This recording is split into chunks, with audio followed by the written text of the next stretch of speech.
So the next segment is about model training, how we can use like whatever we discussed about PyTorch tensors and all those functions, how we can utilize that to define our architectures and how we can train that architecture. We just look at the toy example. Of course, that was a very simplistic view. We'll have to build like more complex architectures to actually solve real problems. So let's go through the full training process. When you will solve any problem, you will have to follow these steps. Okay? The first step is you'll have to define the neural network.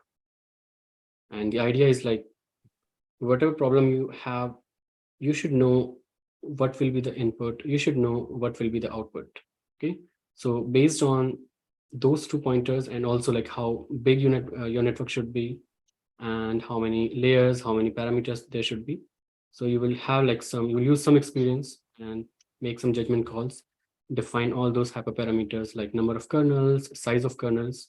Okay, most of that will come with experience. So don't worry about that. But the first step is define the neural network. Then the second step is you will have your training data.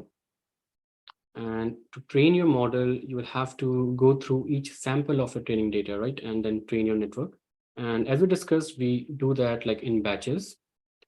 So the idea is you will have to iterate over your training samples batch by batch.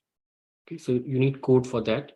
And we'll go through like how to write that piece of code in PyTorch, which will iterate over all the samples and give your network batches. And your network will be trained on those batches.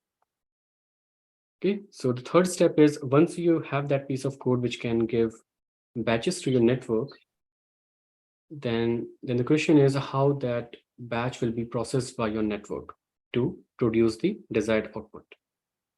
All right. And once you do that, you get the desired output, then you should know how to compute the loss. So we'll use that prediction and you will define some loss functions. And that loss function will make use of the ground truth, which you will need to compute the to train the model. That's also called annotation, that you will compare with the predictions and compute some kind of loss.